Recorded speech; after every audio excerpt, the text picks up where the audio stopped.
Assalamualaikum warahmatullahi wabarakatuh. Perkenalkan, nama saya Reza Resita Dewi, NIM E2019-2221. Saya dari kelas Ekonomi Syariah 5, semester 3, Fakultas Ekonomi dan Bisnis Islam Institut Agama Islam Negeri Jember. Alhamdulillahirrabbilalamin, saya masih diberikan nikmat berupa kesehatan oleh Allah Subhanahu wa Ta'ala, sehingga saya dapat menyelesaikan tugas, yaitu membuat tanggapan terhadap penjelasan tentang ekonomi tertutup dengan kebijakan pemerintah atau ekonomi 3 sektor yang diberikan oleh Bapak Abdul Wadud Nafis LCMEI selaku dosen pengampu mata kuliah Ekonomi Makro Islam. Dalam video tersebut, dosen saya menjelaskan mengenai pengertian dari ekonomi 3 sektor dan juga siklus perekonomian 3 sektor, adanya campur tangan pemerintah menimbulkan 2 perubahan penting. Kemudian aliran baru dalam sirkulasi aliran pendapatan yang diterima oleh rumah tangga akan digunakan untuk 3 tujuan. Kemudian syarat keseimbangan pajak langsung dan tidak langsung, dan terakhir efek pajak terhadap konsumsi dan tabungan. Saya di sini akan sedikit memberikan tanggapan sekaligus menambahi sedikit mengenai ekonomi 3 sektor. Pertama dari pengertian dulu ya.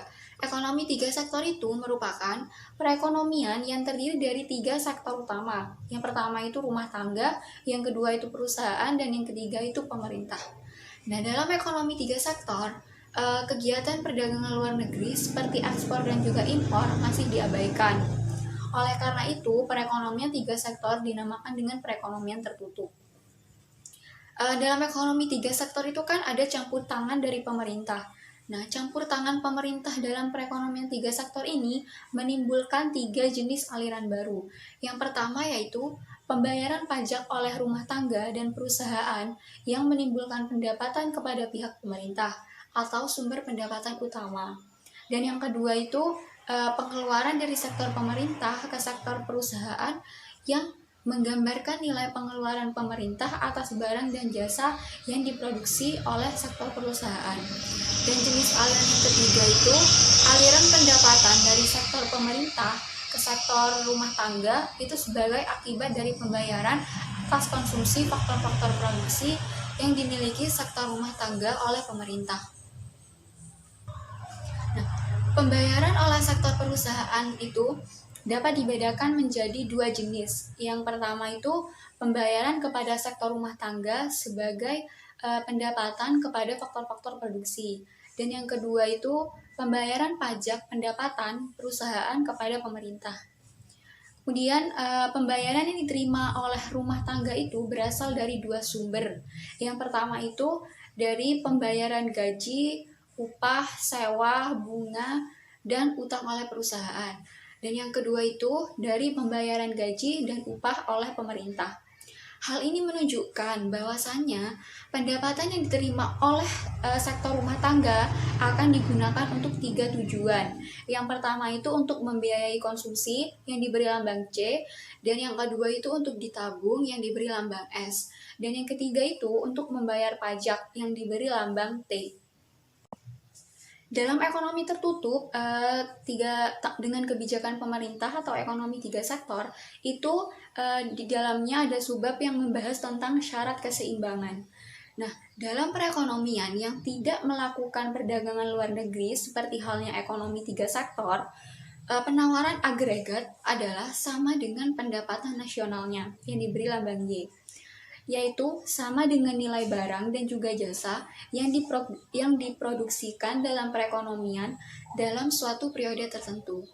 Jadi, pengeluaran agregat atau pengeluaran yang dilakukan oleh berbagai pihak dalam perekonomian 3 sektor itu meliputi 3 jenis pembelanjaan.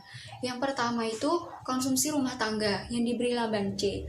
Dan yang kedua itu investasi perusahaan yang diberi lambang I. Dan yang ketiga menciptakan pengeluaran pemerintah membeli barang dan juga jasa yang diberi lambang G. Maka dengan demikian, keadaan yang menciptakan keseimbangan dalam perekonomian 3 sektor adalah penawaran agregat sama dengan pengeluaran agregat.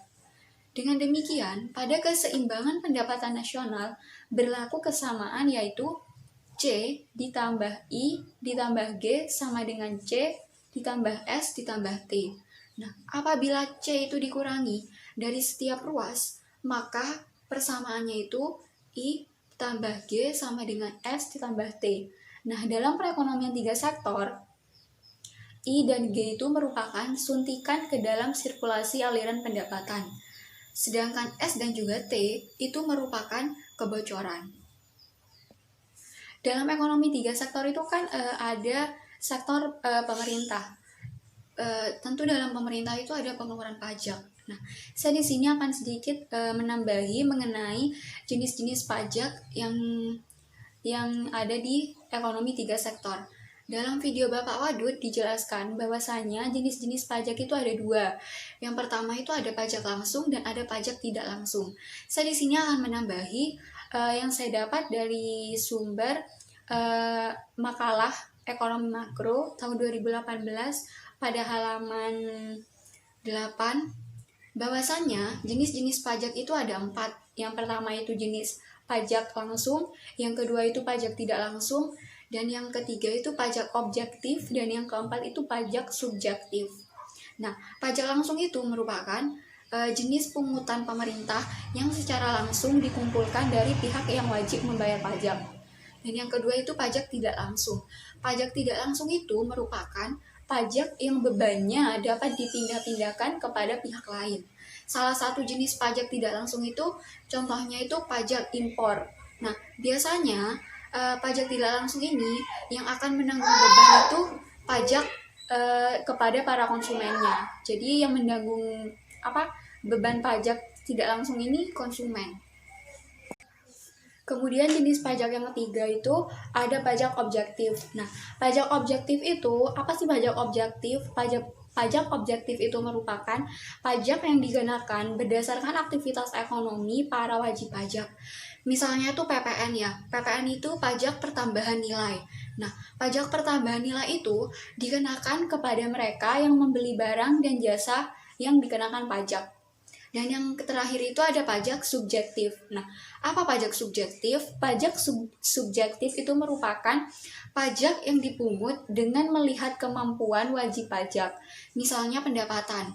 Jika pendapatan itu makin besar, maka beban pajaknya itu semakin besar juga. Kemudian dalam ekonomi 3 sektor itu ada bentuk-bentuk pajak pendapatan. Saya setuju dengan 3 bentuk pajak pendapatan yang dijelaskan oleh Bapak Wadud. Yang pertama itu ada pajak regresif, yang kedua ada pajak proporsional, dan yang ketiga itu ada pajak progresif. Lalu apa sih pajak regresif itu? Pajak regresif itu merupakan sistem pajak yang persentasi pungutan pajaknya itu menurun apabila pendapatan bertambah tinggi. Yang kedua ada pajak proporsional. Pajak proporsional itu merupakan persentasi pungutan pajak yang tetap besarnya pada berbagai tingkat pendapatan, yaitu dari pendapatan yang sangat rendah kepada pendapatan yang sangat tinggi. Dan yang terakhir itu ada pajak progresif.